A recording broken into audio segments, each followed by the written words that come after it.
Hello friends, my name is Kajal और आप सभी का स्वागत है मेरे चैनल पर।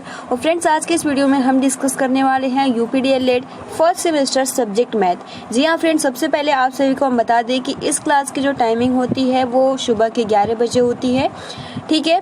और देखिए फ्रेंड्स, हम पवन सीरीज से अति लघु उत्तरीय प्रश्न डिस्कस कर रहे हैं बिल्कुल शुरुआत से, जिसमें हमने पार्ट 1 डिस्कस कर लिया है और ये पार्ट 2 है।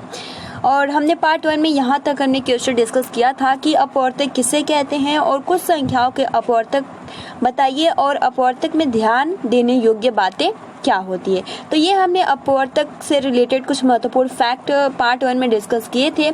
चलिए आगे बढ़ते हैं, ठीक है। वीडियो को लाइक कर दीजिए और अपने फ्रेंड्स मित्रों को शेयर कर दीजिए, क्योंकि आप सभी के एग्जाम में इसी तरीके से पूछे जाते हैं प्रश्न। तो चलिए फ्रेंड देख लेते हैं। तो देखिए, जो अगला जो आपका प्रश्न है कि यहाँ पे कि जैसे कि हमने यहाँ पे डिस्कस किया था, यहाँ पे आप देख सकते हो अगला जो आपका प्रश्न है कि अपवर्त्य यानी गुणज को उदाहरण सहित समझाइए एवं अपवर्त्य में ध्यान देने योग्य बातें बताइए। अब देख सकते हो जो मैथ है वो इस तरीके से डिफिनीशन भी पूछ लेता है, तो डिफिनीशन पे ज़्यादा से ज़्यादा फोकस कीजिएगा। अपवर्त्य आप सभी को पता है गुणज होता है, यानी आप मल्टीपल कह सकते हो, ठीक है। जैसे आपका जो टेबल होता है उसी को आप कह सकते हो अपवर्त्य। गुणज को उदाहरण सहित तो सबसे पहले देख सकते हो जब किसी संख्या में प्राकृतिक संख्याओं में 1, 2, 3, 4 से गुणा करने पर उस संख्या के विभिन्न गुणज अथवा अपवर्त्य प्राप्त होते हैं। जैसे 1 का अपवर्तक आप कह सकते हो, यहाँ पे देखिए, यहाँ पे जो होगा अपवर्त्य होगा ना कि अपवर्तक, ठीक है। मिस्टेक अपवर्तक लिख दिया है, यहाँ पे ये गलत है। यहाँ पे जो होगा वो होगा अपवर्त्य, क्योंकि अपवर्तक क्या होता है आप सभी को पता है। अपवर्तक मतलब कि 1 को कौन सी ऐसी संख्या है जो पूर्ण रूप से विभाजित कर सकती है, 7 को ऐसी कौन सी संख्या है जो पूर्ण रूप से विभाजित कर सकती है, ठीक है। 8 को ऐसी कौन सी संख्या, तो अपवर्तक वो होता है। बट यहाँ मिस्टेक से अपवर्त्य की जगह पे अपवर्तक लिख दिया है, इसको आप कट करके अपवर्त्य लिख लीजिएगा। फिलहाल 1 का जो अपवर्त्य हो जाएगा, आप जैसे टेबल भी देखेंगे तो जो होता है 1, 2, 3, 4, 5, 6, 7, 8, 9, 10 इस तरीके से अनंत जो चलता जाता है उसे हम क्या बोलते हैं, अपवर्त्य। 7 का सीधे आप टेबल लिख दीजिएगा तो उसे हम अपवर्त्य यानी गुणज कहते हैं, 7, 14, 21, ठीक है। 8 का 8, 16, 24 इस तरीके से जितने भी पहाड़े में आते हैं, 10 का 20, 23, 12 का 12, 24, 36, तो ये पूरा अपवर्त्य होता है। अब देखिए, ध्यान देने वाली बात क्या है इसमें, कोई संख्या अपने प्रत्येक अपवर्तक का क्या होती है, अपवर्त्य होती है, ठीक है। और किसी संख्या का प्रत्येक अपवर्त्य उस संख्या से बड़ा या उसके बराबर होता है। किसी संख्या के अपवर्त्यों की संख्या अपरिमित यानी असीमित होती है। प्रत्येक संख्या स्वयं का एक अपवर्त्य है। किसी संख्या में प्राकृतिक संख्याओं से गुणा, क्योंकि ये यहाँ पे जो थर्ड पॉइंट कह रहा है ये महत्वपूर्ण लाइन कह रहा है प्रत्येक संख्या स्वयं का एक अपवर्त्य है। तो फ्रेंड्स, आप सभी को पता है कि इधर हम देखेंगे तो 1 का अपवर्त्य में आप देख सकते हो 1 आता है, 7 के अपवर्त्य में 7 भी आता है, 8 के अपवर्त्य में, क्योंकि 8 से खुद ये कट जाएगा। 16 से जैसे क्या भी बोला ना कि प्रत्येक अपवर्त्य क्या है, अपवर्तक है। तो अगर हम यहाँ पे 8 से ये क्या होगा, 16 जो होगा पूर्ण रूप से विभाजित हो जाएगा। 7 जो है वो 14 से मतलब 7 14 से पूर्ण रूप से विभाजित कर सकता है। तो इस तरीके से यहाँ पे जो भी फैक्ट है इसको अच्छे से आप स्क्रीनशॉट भी ले सकते हो, इसको याद कर सकते हो, ठीक है। अगला जो लास्ट पॉइंट कह रहा है कि किसी संख्या में प्राकृतिक संख्याओं जैसे 1, 2, 3, 4 इस तरीके से डैश डैश से गुणा करने पर उस संख्या के विभिन्न अपवर्त्य प्राप्त होते हैं। जैसे कि मान लीजिए फॉर एग्जांपल यहाँ पे 2 है, ठीक है। 2 × 2 करेंगे तो यहाँ पे 4 हो जाएगा, ठीक है। फिर हम करते हैं 4 × 2, तो यहाँ पे हमें क्या प्राप्त हो जाएगा, 8 प्राप्त हो जाएगा। 8 × 2 करते हैं तो यहाँ पे हमें क्या प्राप्त होगा, 16। तो आप इस तरीके से अगर आप टेबल पढ़ते हो 2, 4, 6, ठीक है, 8, तो आप देख सकते हो 8 इसमें भी आया, 16 इसमें भी आएगा। तो इस तरीके से आप मल्टीपल भी करते हो तो आपको अपवर्त्य जरूर प्राप्त होता है। तो यहाँ पर यही लाइन कह रहा है। तो ये पूरा क्लियर हो गया होगा ये क्वेश्चन। अपवर्त्य को उदाहरण सहित समझाइए, अपवर्त्य में ध्यान देने योग्य बातें कौन कौन सी है। अगला जो आपका प्रश्न है कि संपूर्ण संख्या क्या है, यह भी बहुत महत्वपूर्ण है। संपूर्ण संख्या क्या है, तो वह संख्या जिसके सभी अपवर्तकों का योगफल उस संख्या का दोगुना हो वह एक संपूर्ण संख्या कहलाती है। क्या कह रहा है कि संपूर्ण संख्या, सबसे पहले जो नियम कह रहा है कि वह संख्या जिसके सभी अपवर्तकों का योगफल, ठीक है, सभी अपवर्तकों का योगफल उस संख्या का दोगुना हो उसे हम एक संपूर्ण संख्या कहलाती है। डिफिनीशन बहुत देखिए फ्रेंड्स, अगला जो आपका प्रश्न है कि स्तंभ 1 की संख्याओं का स्तंभ 2 के अपवर्तकों से मिलान कीजिए। तो यहाँ पे 15 और 24 दिया है, इधर भी दिया है 21 दिया है, 32 दिया है, 36 दिया है। तो यहाँ इन सब का मतलब अपवर्तक दिया है, इधर उधर करके इसको सिंपल मिलान करना है। तो सिंपल मैं आप सभी को बता देती हूँ इसी तरीके से, क्योंकि नेक्स्ट पेज में है तो दिक्कत होगा। तो देखिए 15 का जो अपवर्तक हो जाएगा वो क्या क्या हो जाएगा, तो 1 हो जाएगा, 3 हो जाएगा, ठीक है, 5 हो जाएगा, 5 हो जाएगा और स्वयं 15 हो जाएगा। उसी प्रकार अगर हम 24 की बात करें तो 1 हो जाएगा, 2 हो जाएगा एंड 3 हो जाएगा, 4 भी हो जाएगा, 6 हो जाएगा, ठीक है। एंड उसके बाद देखिए 8 भी हो जाएगा। एंड उसके बाद अगर हम बात करें यहाँ पे 8 हो जाएगा, 9 नहीं होगा, 10 भी नहीं होगा, 11 भी नहीं होगा, 12 हो जाएगा, ओके। एंड उसके बाद 24 हो जाएगा। तो ये इसका पूरा क्या हो गया, अपवर्तक हो गया। सेम इसी तरीके से अगला अगर हम देखते हैं तो 21 है, तो 21 का 1 3 अगर हम बात करें यहाँ पे 21 का जो हो जाएगा वो हो जाएगा 1, ठीक है, 3 7 और स्वयं 21 भी हो जाएगा। अगर हम 32 की बात करें तो 32 का आपका 1 से भी कट जाएगा, 2 से भी कट जाएगा, 4 से भी कट जाएगा एंड 8 से भी कट जाएगा, 16 से भी कट जाएगा और 32 स्वयं से ही कट जाएगा। 36 की अगर बात करें तो 1 2 से भी कट जाएगा, 3 से भी कट जाएगा, 4 से भी कटेगा, 6 से भी कटेगा, 9 से भी कटेगा, 12 से भी कटेगा, 18 से भी कटेगा और स्वयं 36 से भी कटेगा। तो यहाँ पूरा इस तरीके से आप मिलान कर सकते हो, कोई दिक्कत नहीं है, इस तरीके से आप कर सकते हो। यहाँ पर ये और जो 15 वाला था ये 1 3 5 15 हो जाएगा एंड आप देख सकते हो 1 2 3 4 6 ये 24 का हो जाएगा।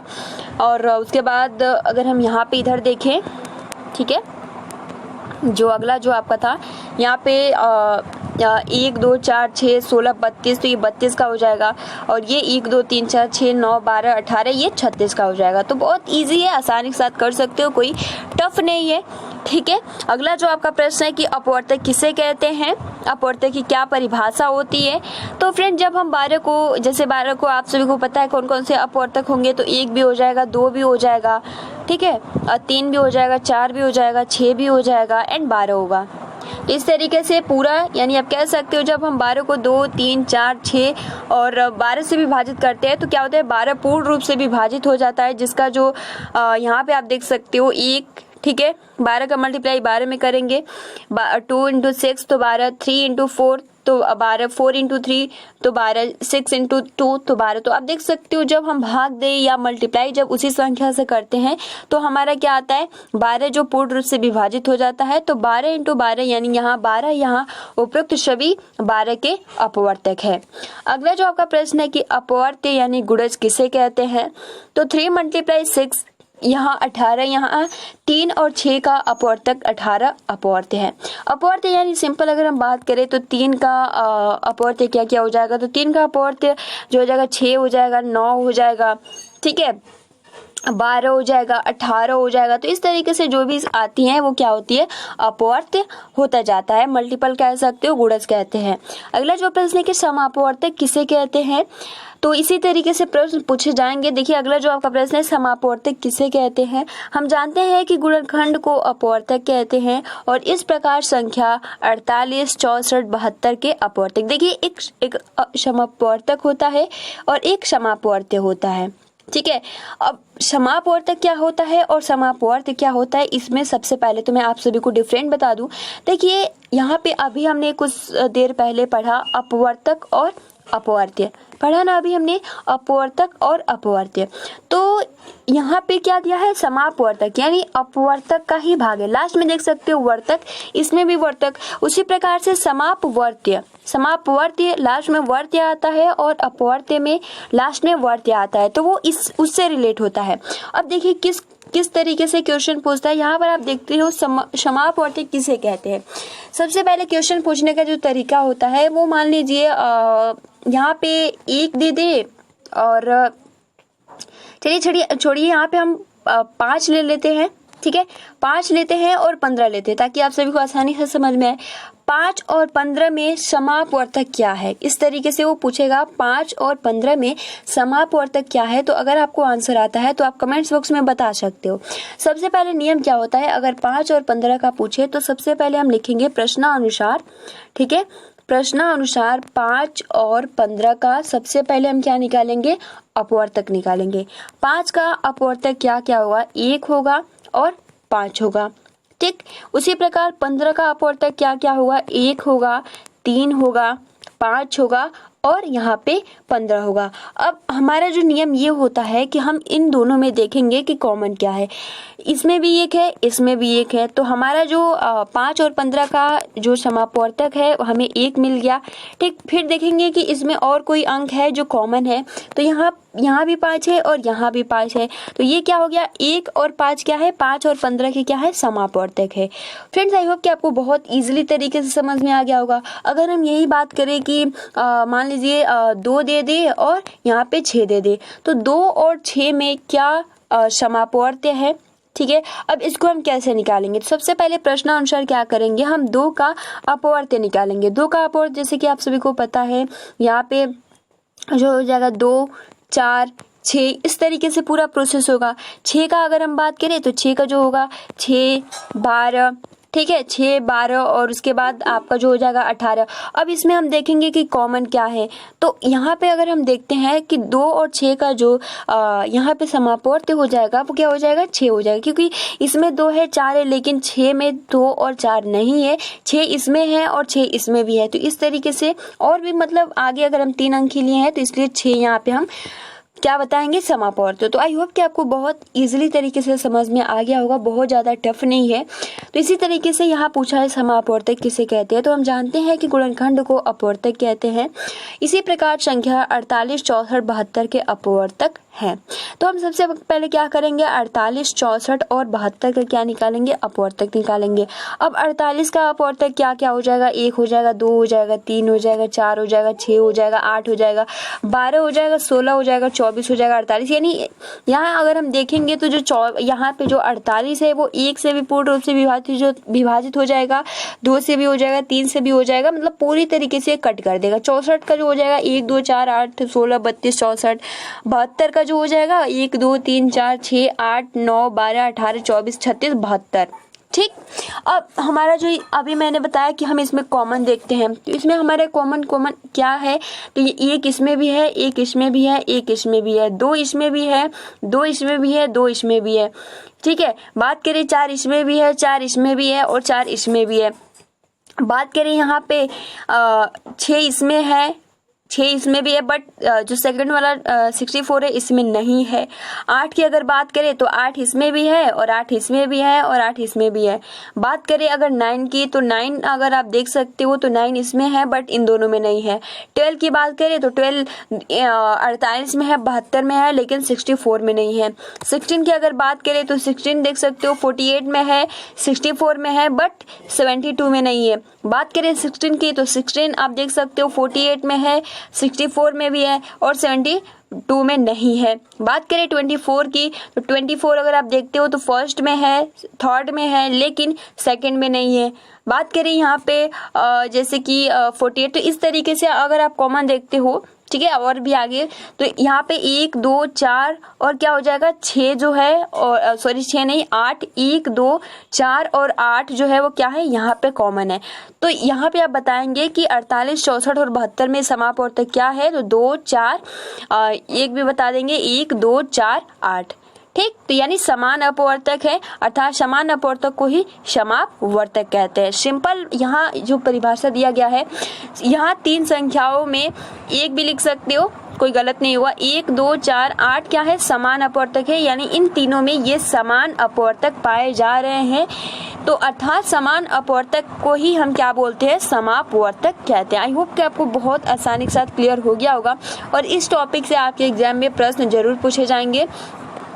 अगला देखिए, जस्ट मैंने अभी बताया समापवर्त्य किसे कहते हैं। समापवर्त्य किसे कहते हैं, हम जानते हैं कि समान अपवर्तकों को समापवर्त्य कहते हैं। उसी प्रकार से समान अपवर्त्य को हम क्या बोलते हैं, समापवर्त्य बोलते हैं। ठीक है, यहाँ पे जो होगा, यहाँ पे कि हमें पता है कि समान अपवर्तकों को हम क्या बोलते हैं, समापवर्तक कहते हैं। तो उसी प्रकार हमें ये भी इसी के थ्रू जानना होगा कि समान अगर अपवर्त्य है तो उसी को हम समापवर्त्य कहते हैं। अब 3 और 6 का समापवर्त्य क्या होगा, बहुत इजीली तरीके से आप बता सकते हो, बहुत ज़्यादा टफ नहीं है।